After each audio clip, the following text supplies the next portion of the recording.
ಧನ್ಯವಾದಗಳು ನೀಡಬೇಕು, ಕೃತಜ್ಞತೆ ಸಲ್ಲಿಸಬೇಕು ಅಂತೇಳಿ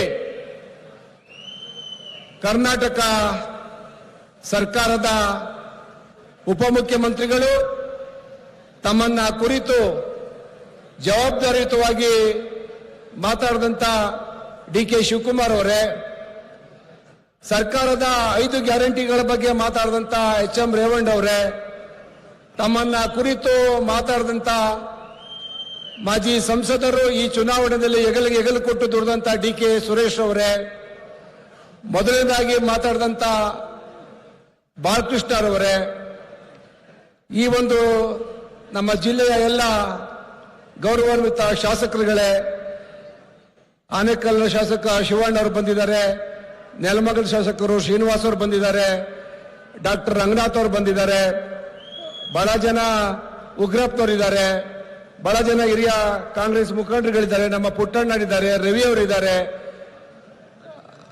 ನಮ್ಮ ಶಾಂತಿನಗರದ ಶಾಸಕರು ನನ್ನ ಸ್ನೇಹಿತರಾದಂಥ ಹರೀಶ್ ಅವರು ಬಂದಿದ್ದಾರೆ. ಬಹಳ ಜನ ಮುಖಂಡರುಗಳು ಅಭಿಮಾನದಿಂದ ಪ್ರೀತಿಯಿಂದ ಈ ಒಂದು ಕಾರ್ಯಕ್ರಮಕ್ಕೆ ಬಂದಿದ್ದಾರೆ. ತಮ್ಮ ಹೆಸರು ಯಾರಾದರೂ ಬಿಟ್ಟಿದ್ದರೆ ಕ್ಷಮಿಸಬೇಕು ಅಂತ ಕೇಳ್ಕೊಳ್ತಾ, ಬಂಧುಗಳು, ಇವತ್ತು ನಾವು ಬಹಳ ನಿರೀಕ್ಷೆಯನ್ನ ಇಟ್ಕೊಂಡಿದ್ವಿ. ಈ ಚುನಾವಣೆಯಲ್ಲಿ ಸುರೇಶ್ ಹೇಳ್ತಾ ಇರ್ತಾರೆ, ಈ ಚುನಾವಣೆ ಹೇಗಾಯ್ತು ಅಂತ ಗೊತ್ತಾಗಲ್ಲ, ಯಾಕಂದ್ರೆ ಎಲ್ಲ ಜವಾಬ್ದಾರಿಯನ್ನ ಇಡೀ ರಾಜ್ಯದಿಂದ ಬಂದಂತ ಬಹಳಷ್ಟು ಜನ ಕಾಂಗ್ರೆಸ್ ಮುಖಂಡರುಗಳು ಜವಾಬ್ದಾರಿ ತಗೊಂಡು ಚುನಾವಣೆನ ಮಾಡಿಕೊಟ್ರು. ನಮ್ಮ ರಾಮನಗರದ ಮಾಜಿ ಶಾಸಕರು ರಾಜೂರವರು, ಅಶ್ವಥ್ ಅವರು, ನಮ್ಮ ಜಿಲ್ಲಾಧ್ಯಕ್ಷರು ಗಂಗಾಧರ್ ಅವರು, ನಮ್ಮ ಪಿ ನಾಗರಾಜುರವರು, ಬಹಳ ಜನ ಹೇಳ್ಕೋದ್ರೆ ನಮ್ಮ ರಾಮನಗರದ ನಗರಸಭೆ ಅಧ್ಯಕ್ಷ ಶಶಿರ್ ಅವರು, ಬಹಳ ಜನ ಸ್ನೇಹಿತರು ವೇದಿಕೆ ಮೇಲೆ ಇದ್ದಾರೆ. ದಯವಿಟ್ಟು ಅನ್ಯತಾ ಭಾವಿಸಬೇಡಿ, ಸಮಯದ ಅಭಾವ. ಈಗಾಗಲೇ ತಾಲೂಕಲ್ಲಿ ಬಹಳ ಉತ್ಸಾಹದಿಂದ ಹುಮ್ಮಸ್ಸಿನಿಂದ ಇವತ್ತು ಮಾನ್ಯ ಮುಖ್ಯಮಂತ್ರಿಗಳು ಸಿದ್ದರಾಮಯ್ಯನವರು ಬರ್ತಾರೆ ಅಂತೇಳಿ ಬೆಳಿಗ್ಗೆಯಿಂದ ಇಡೀ ತಾಲೂಕು ಒಂದು ರೀತಿಯ ಹಬ್ಬದ ವಾತಾವರಣ ಇತ್ತು. ಶಿವಕುಮಾರ್ ಅವರು ನಾನು ಬೆಳಿಗ್ಗೆ ಫೋನ್ ಮಾಡಿದ್ದೆ, ಮುಖ್ಯಮಂತ್ರಿಗಳು ಬೆಳಿಗ್ಗೆ ಬಿದ್ದು ಒಂದು ಸಣ್ಣ ಪೆಟ್ಟಾಗಿ ಹಾಸ್ಪಿಟಲ್ ಇದ್ದಾರೆ ಅಂತ ಹೇಳಿ ಗೊತ್ತಾಯ್ತು. ಆದ್ರೂ ಕೂಡ ಅದನ್ನ ಬೆಳಿಗ್ಗೆ ಮಾಧ್ಯಮಗಳ ಮುಖಾಂತರ ಮುಖ್ಯಮಂತ್ರಿಗಳು ಬರಲ್ಲ ಅಂತೇಳಿ ಬೆಳಗ್ಗೆಯಿಂದನೇ ಎಲ್ಲ ಟಿವಿಗಳು ಪ್ರಚಾರ ಮಾಡೋದ್ರಿಂದ ನಮ್ಮ ಕಾರ್ಯಕರ್ತರಲ್ಲಿ ಒಂದು ಗೊಂದಲ ಆಯಿತು. ಆದ್ರೂ ಕೂಡ ಅಭಿಮಾನ ಪ್ರೀತಿಯಿಂದ ಬಹಳಷ್ಟು ಜನ ಈ ಕಾರ್ಯಕ್ರಮಕ್ಕೆ ಬಂದಿದ್ದೀರಿ. ತಮಗೆಲ್ಲರಿಗೂ ಕೂಡ ಕೃತಜ್ಞತೆಗಳು ಮತ್ತು ಧನ್ಯವಾದಗಳನ್ನ ಹೇಳ್ತೀನಿ. ಬಂಧುಗಳು, ಇವತ್ತು ನಾವೊಂದು ತೀರ್ಮಾನ ಮಾಡಿದ್ದೀವಿ. ನಮ್ಮ ಜಿಲ್ಲೆಯಲ್ಲಿ ಏನು ಈ ಜಿಲ್ಲೆಯನ್ನ ಮಾದರಿ ಜಿಲ್ಲೆಯನ್ನಾಗಿ ಮಾಡಬೇಕು ಅಂತೇಳಿ ಡಿ.ಕೆ. ಶಿವಕುಮಾರ್ ಅವರ ಮಾತನ್ನ ಉದ್ದಗಲೂ ಹೇಳ್ಕೊಂಡು ಬಂದ್ರು. ಅದರಂತೆ ಬಹಳಷ್ಟು ಕಾರ್ಯಕ್ರಮಗಳಿಗೆ, ಕೆಲಸ ಕಾರ್ಯಗಳಿಗೆ ಚಾಲನೆಯನ್ನ ಕೊಟ್ಟಿದ್ದೀವಿ. ಈಗಾಗಲೇ ನಾನು ಎಲ್ಲ ಗ್ರಾಮ ಪಂಚಾಯತಿಗಳ ಪ್ರವಾಸ ಮಾಡಿದ್ದೇನೆ, ನಗರಸಭೆಯಲ್ಲಿ ಪ್ರವಾಸ ಮಾಡ್ತಾ ಇದ್ವಿ, ನಗರಸಭೆಗಳಲ್ಲಿ ಮೀಟಿಂಗ್ ಮಾಡಿದ್ದೀವಿ, ಹೊಸದಾಗಿ ನಗರಸಭಾ ಅಧ್ಯಕ್ಷರಾಗಿದ್ದಾರೆ. ಎಲ್ಲ ಚುನಾಯಿತ ಜನಪ್ರತಿನಿಧಿಗಳೆಲ್ಲ ಒಟ್ಟಿಗೆ ಸೇರಿಕೊಂಡು ತಾಲೂಕಿನ ಆಗುಹೋಗುಗಳ ಬಗ್ಗೆ ಚರ್ಚೆ ಮಾಡ್ತಾ ಅಭಿವೃದ್ಧಿ ಕೆಲಸವನ್ನ ಪ್ರಾರಂಭ ಮಾಡಿದ್ದೀವಿ. ನಿಮ್ಗೆಲ್ಲ ಗೊತ್ತು, ಕಳೆದ ವಾರ ಆನೆ ಅವಳಿ ವಿಚಾರವಾಗಿ ನಮ್ಮ ಅರಣ್ಯ ಸಚಿವರು ಬಂದಿದ್ರು. ಸಾಕಷ್ಟು ಭರವಸೆಯನ್ನ ಮಾತನ್ನ ಆಡೋಗಿದ್ದಾರೆ, ಮತ್ತೆ ಸಾಕಷ್ಟು ಅನುದಾನವನ್ನ ಕೊಡ್ತೀನಿ ಅಂತ ಹೇಳಿದ್ದಾರೆ. ಹೀಗೆ ನಮ್ಮ ಎಲ್ಲ ಸಮಸ್ಯೆಗಳಿಗೆ ಸರ್ಕಾರ ನಿರಂತರವಾಗಿ ಸ್ಪಂದಿಸ್ತಾ ಇದೆ. ನನಗೆ ನಮ್ಮ ರಘುನಂದನ್ ರಾಮಣ್ಣರವರು ನಿರಂತರವಾಗಿ ನನ್ನ ಸಂಪರ್ಕದಲ್ಲಿ ಇಟ್ಕೊಂಡು ಅವ್ರ ಹಿಂದೆ ಏನೆಲ್ಲ ಯೋಜನೆಗಳನ್ನ ಮಾಡಿದ್ರು ಅದನ್ನ ಯಾವ ರೀತಿ ಅನುಷ್ಠಾನ ಮಾಡಬೇಕು ಅಂತೇಳಿ ಆಗಿಂದಾಗೆ ಸಲಹೆ ಕೊಡ್ತಾ ಇರ್ತಾರೆ. ಹೀಗಾಗಿ ಏನಾಗಿತ್ತು, ಒಂದು ತಾಲೂಕಿನ ಅದೃಷ್ಟ, ಈ ತಾಲೂಕಿನ ಕಳೆದ 7 ವರ್ಷಗಳಿಂದ ಕುಮಾರಸ್ವಾಮಿ ಅವರು ಮಾಡತಕ್ಕಂಥ ಅಧ್ವಾನ, ಈ ತಾಲೂಕನ್ನ ಅವರು ಕಡೆಗಣಿಸಿದಂತ ರೀತಿ ನೋಡಿದ್ರೆ ರಿಪೇರಿ ಮಾಡಲಿಕ್ಕೆ ಬಹುಶಃ ಇನ್ನೂ 1 ವರ್ಷ ಬೇಕಾಗಬಹುದು. ಈ ತಾಲೂಕಿನ ಆಡಳಿತ ವ್ಯವಸ್ಥೆ ಕುಸ್ತೋಗಿತ್ತು, ಅದನ್ನ ಸರಿದಾರಿಗೆ ತರ್ತಾ ಇದ್ದೀವಿ. ಅಭಿವೃದ್ಧಿ ವಿಚಾರದಲ್ಲಿ ಬಹಳಷ್ಟು ಆಲೋಚನೆಗಳನ್ನ ಮಾಡ್ತಾ ಇದ್ದೀವಿ. ನಾನು ಮುಖ್ಯಮಂತ್ರಿಗಳಿಗೆ ಬಹಳಷ್ಟು ವಿಚಾರಗಳನ್ನ ಮನವಿ ಮಾಡ್ಕೋಬೇಕು ಅಂತ ಇದ್ದೆ, ಆದ್ರೂ ಕೂಡ ಇವತ್ತು ನಮ್ಮ ಉಪಮುಖ್ಯಮಂತ್ರಿಗಳು ಇರೋದ್ರಿಂದ ಅವರಲ್ಲಿ ಮನವಿ ಮಾಡ್ಕೋತೀನಿ.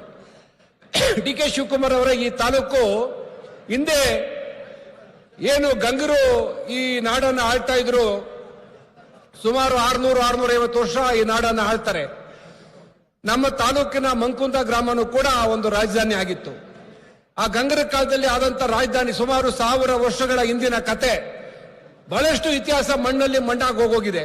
ಹಾಗಾಗಿ ನಾನು ತಮ್ಮಲ್ಲಿ ಮನವಿ ಮಾಡ್ಕೋತೀನಿ, ತಲಕಾಡು ಒಂದು ಅಧ್ಯಯನ ಪೀಠವನ್ನ ನಮ್ಮ ತಾಲೂಕಿನಲ್ಲಿ, ನಮ್ಮ ಜಿಲ್ಲೆಯಲ್ಲಿ ಪ್ರಾರಂಭ ಮಾಡಬೇಕು. ಅದರ ಮುಖಾಂತರ ನಮ್ಮ ಇತಿಹಾಸವನ್ನ ಬರೆದಿರ್ತಕ್ಕಂಥ ಇತಿಹಾಸವನ್ನ ಗಣೀಕೃತ ಮಾಡ್ತಕ್ಕಂಥ ಅದನ್ನ ದಾಖಲೆ ಮಾಡ್ತಕ್ಕಂಥ ಕೆಲಸ ಬೇಕು. ಆ ನಿಟ್ಟಿನಲ್ಲಿ ಸರ್ಕಾರ ಕ್ರಮ ಕೈಗೊಳ್ಳಬೇಕು ಅಂತ ತಮ್ಮಲ್ಲಿ ಮನವಿ ಮಾಡ್ಕೋತಾ, ಈಗಾಗಲೇ ಯುಜಿಡಿಗೆ ಚನ್ನಪಟ್ಟಣ ಟೌನ್ ನಲ್ಲಿ ಯುಜಿಡಿ ಮಾಡಬೇಕು. ಸುಮಾರು 100 ಕೋಟಿ ರೂಪಾಯಿ ಹಣ ಬಿಡುಗಡೆ ಆಗಿದೆ. ಆದ್ರೆ ಅದರಿಂದ ಯುಜಿಡಿ ಕಂಪ್ಲೀಟ್ ಆಗಲ್ಲ. ಅದಕ್ಕೆ ಸಮರ್ಪಕವಾಗಿ ನಾನು ಈಗಾಗಲೇ ಅದನ್ನ ಪುನಃ ಪರಿಷ್ಕರಣೆ ಮಾಡ್ತಾ ಇದ್ದೀನಿ. ಅದನ್ನು ಕೂಡ ಅನುಮೋದನೆ ಮಾಡಿಕೊಡ್ಬೇಕು. ಚನ್ನಪಟ್ಟಣಕ್ಕೆ ಕುಡಿಯುವ ನೀರಿಗೆ ಇಲ್ಲಿ ತನಕ ನೀರು ಅಲೋಕೇಶನ್ ಆಗಲಿಲ್ಲ. ಚನ್ನಪಟ್ಟಣ ರಾಮನಗರ ಈಗ ಬೇರೆ ಬೇರೆ ಆಗಿದೆ ಕುಡಿ ನೀರು ಯೋಜನೆ. ಅದಕ್ಕೆ ಸಂಬಂಧಪಟ್ಟಂತೆ ವಾಟರ್ ಅಲೋಕೇಶನ್ ನೀವೇ ನೀರಾವರಿ ಮಂತ್ರಿ ಇದ್ದೀರಿ. ವಾಟರ್ ಅಲೋಕೇಶನ್ ನಾವು ಒಂದು 28 MLD ನೀರು ಕೇಳಿದ್ದೀವಿ. ಚನ್ನಪಟ್ಟಣಕ್ಕೆ ನೀರು ಕೊಡಬೇಕು, ಮತ್ತೆ ಹೊಸ ಪೈಪ್ ಹಾಕಬೇಕು. ಚನ್ನಪಟ್ಟಣದ ಜನಗೆ ಕುಡಿಯುವ ಶುದ್ಧ ಕುಡಿಯುವ ಕಾವೇರಿ ನೀರು ಕೊಡಬೇಕು. ಆ ನಿಟ್ಟಿನಲ್ಲಿ ಕೆಲಸ ಆಗಬೇಕು. ಇನ್ನೊಂದು ಬಹಳ ವಿಚಾರ ಅಂದ್ರೆ, ಚನ್ನಪಟ್ಟಣದಲ್ಲಿ KSIC ಮಿಲ್ ಇದೆ. KSIC ಬಟ್ಟೆ ಅಂತಂದ್ರೆ ಇವತ್ತು ಇಡೀ ಕರ್ನಾಟಕದಲ್ಲಿ ಹೆಣ್ಮಕ್ಳು ಯಾವತ್ತಾರು ಅಂಗಡಿ ಮುಂದೆ ಜಗಳ ಆಡ್ತಾರೆ ಅಂದ್ರೆ KSIC ಸೀರೆಗಳಿಗೆ ಜಗಳ ಆಡ್ತಾರೆ.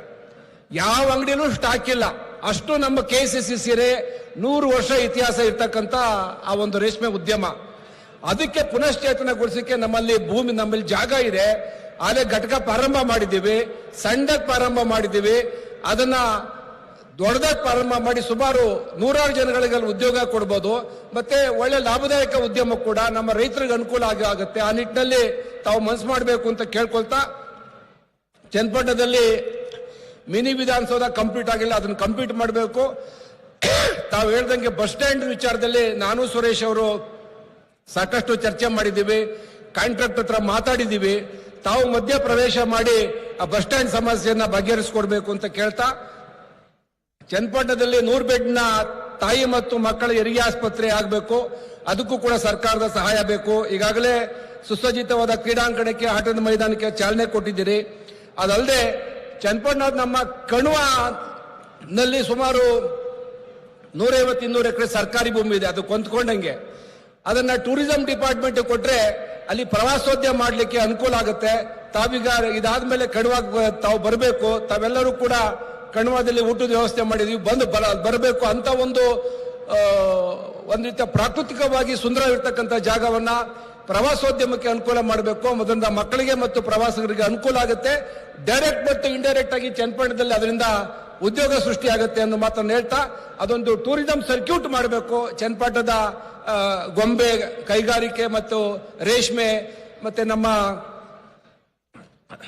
ಏನು ಜನಪದ ಲೋಕ ಇದೆಲ್ಲ ಸೇರಿ ಅದೊಂದು ಟೂರಿಸಂ ಸರ್ಕ್ಯೂಟ್ ಮಾಡಬೇಕು ಅಂತ ಹೇಳ್ತಾ, ಆನೆ ಅವಳಿ ಬಗ್ಗೆ ಸಾಕಷ್ಟು ವಿಚಾರ ತಾವು ಮಾತಾಡಿದಿರಿ. ಸುರೇಶ್ ಅವರು ನಾವು ಅದಕ್ಕೆ ಬಗ್ಗೆ ಸಾಕಷ್ಟು ಕ್ರಮ ತಗೋತಾ ಇದ್ದೀವಿ.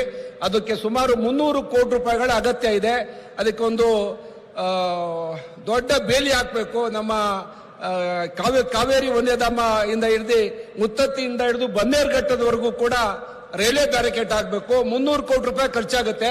ಅದಾದ್ರೂ ಮಾತ್ರ ಆನೆ ಅವಳಿ ಕಡಿಮೆ ಆಗುತ್ತೆ. ನಿನ್ನೆ ದಿವಸ ನಮ್ಮ ಸ್ವಂತ ಊರಲ್ಲಿ ಬಂದು ಒಬ್ಬ ಪಾಪ ಅಮಾಯಕ ನನ್ನ ತಾಯಿಗೆ ಆನೆ ತುಳಿದು ಅವಳಿಗೆ ಇವತ್ತು ಸಾವು ಬದುಕುಗಳ ಹೋರಾಟ ಮಾಡ್ತಾ ಇದ್ದಾಳೆ. ದಿನನಿತ್ಯ ಚನ್ನಪಟ್ಟಣದಲ್ಲಿ ಆನೆ ಅವಳಿ ಜಾಸ್ತಿ ಆಗಿದೆ. ಅದನ್ನು ತಡೆಗಟ್ಟು ಕಡೆ ಸರ್ಕಾರ ಗಮನ ಕೊಡಬೇಕು ಅಂತ ಹೇಳ್ತಾ, ಬಹಳ ಮುಖ್ಯವಾದ ಒಂದು ವಿಚಾರ ಹೇಳ್ತೀನಿ.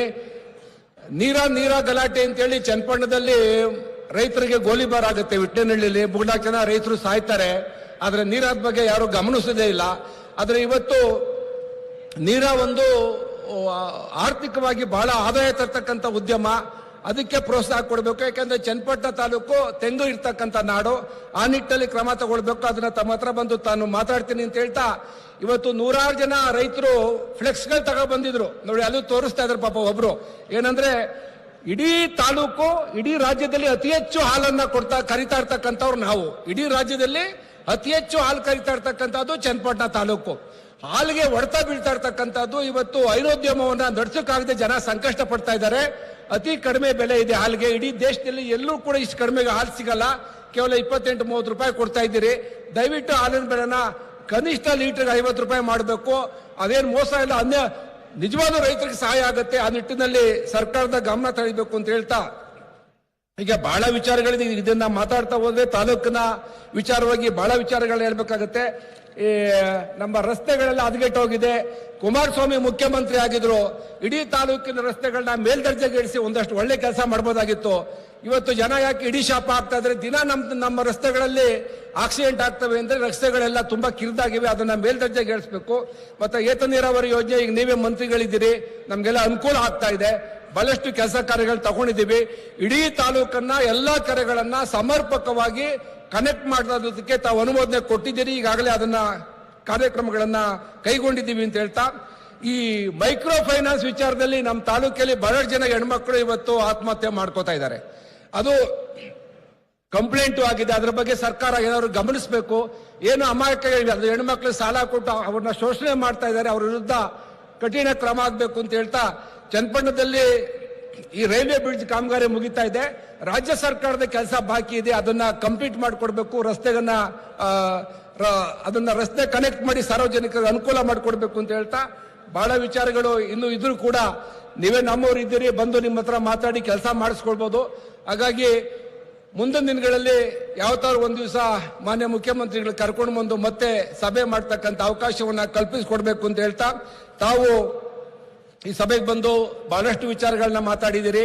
ಇಡೀ ತಾಲೂಕಿನ ಏನು ಕಾಂಗ್ರೆಸ್ ಪಕ್ಷದ ಎಲ್ಲ ಕಾರ್ಯಕರ್ತರನ್ನ, ಮುಖಂಡರನ್ನ ಒಟ್ಟಿಗೆ ತಗೊಂಡೋಗ್ತಕ್ಕಂಥ ಎಲ್ಲರೂ ನಮ್ಮವರು ಒಂದು ಭಾವನೆಯಿಂದ ನಾನು ಈಗಾಗಲೇ ಕೆಲಸ ಕಾರ್ಯಗಳನ್ನ ಕೈಗೊಂಡಿದ್ದೀನಿ. ನಿಮ್ಮೆಲ್ಲರ ಬೆಂಬಲ, ಆಶೀರ್ವಾದ, ಪ್ರೋತ್ಸಾಹ, ಸರ್ಕಾರದ ಸಂಪೂರ್ಣ ಸಹಕಾರ ಇರಲಿ.